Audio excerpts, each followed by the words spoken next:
नमस्कार दोस्तों, मैं अनुपम कुमार स्वागत करता हूं आपका YouTube चैनल डायमंड ज्ञान अड्डा में।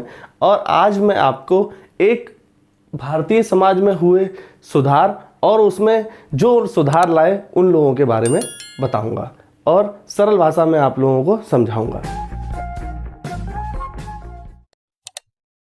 आइए शुरुआत करते हैं अपने टॉपिक पर। सबसे पहले हम ब्रह्म समाज के बारे में बताते हैं आपको। ब्रह्म समाज की स्थापना 20 अगस्त 1828 में हुई और इसके संस्थापक जो थे वो राजा राम मोहन राय थे। राजा राम मोहन राय को उपाधि राजा की अकबर द्वितीय ने दी। इनके अभूतपूर्व कार्यों की वजह से दी, जो कि इन्होंने कई सारे कार्य किए। सती प्रथा को समाप्त किया, बाल विवाह को समाप्त किया, विधवा पुनर्विवाह को लेके आए, इसीलिए इनको राजा की उपाधि अकबर द्वितीय ने दी। वास्तविकता इनका नाम राजा राम मोहन राय नहीं था, केवल राम मोहन राय था। अब इनके द्वारा किए गए कार्यों की बात करते हैं हम। सबसे पहला कार्य, इन्होंने 1815 में आत्मीय सभा की स्थापना की। उसके बाद इन्होंने अगली ही साल 1816 में वेदांत सोसाइटी की स्थापना की। उसके बाद इन्होंने तुरंत 1817 में डेविड हेयर के सहयोग से हिंदू कॉलेज कलकत्ता में इन्होंने उसकी स्थापना की। उसके बाद इन्होंने 1821 में एक पत्रिका की शुरुआत की जिसका कि नाम है संवाद कौमुदी। संवाद कौमुदी, इसमें इन्होंने सती प्रथा का पुरजोर विरोध किया था। अब इनके जाने के पश्चात 1865 में ये ब्रह्म समाज विघटित हो गया। अब ये ब्रह्म समाज दो भागों में विभाजित हुआ। पहला भाग आदि ब्रह्म समाज, दूसरा भाग ब्रह्म समाज।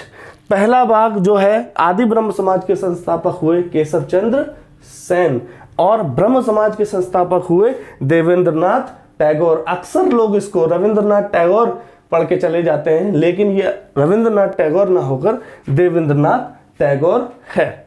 अब हम दूसरे समाज सुधार की बात करते हैं जो कि वेद समाज है। इस वेद समाज की स्थापना 1864 में संस्थापक केसरी धरालू नायडू जी ने की थी। अब ये केसरी धरालू नायडू जो थे ये दक्षिण भारत के थे और ये राजा राम मोहन राय जी से इतना प्रभावित हुए कि इन्होंने एक समाज की स्थापना की। उसका नाम दिया इन्होंने वेद समाज और ये दक्षिण भारत में इसे ब्रह्म समाज भी कहा गया। दक्षिण भारत का ब्रह्म समाज कहा गया। अब हम अपने तीसरे सुधार की तरफ चलते हैं जो कि प्रार्थना समाज है।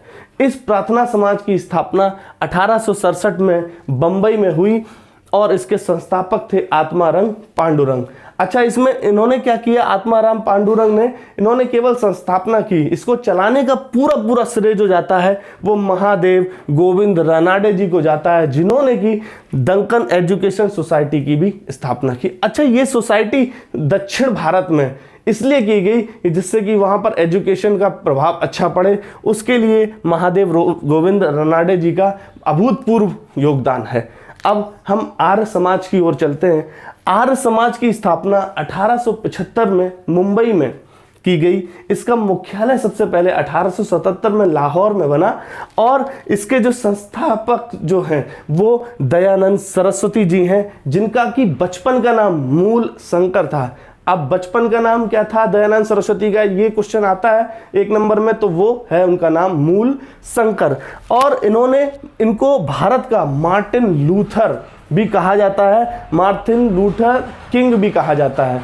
और इन्होंने एक नारा और दिया जो कि बहुत ही प्रचलित हुआ, वेदों की ओर लौटो, वेदों की ओर लौटो, मतलब वेदों की ओर लौटाओ और कहीं ना जाओ।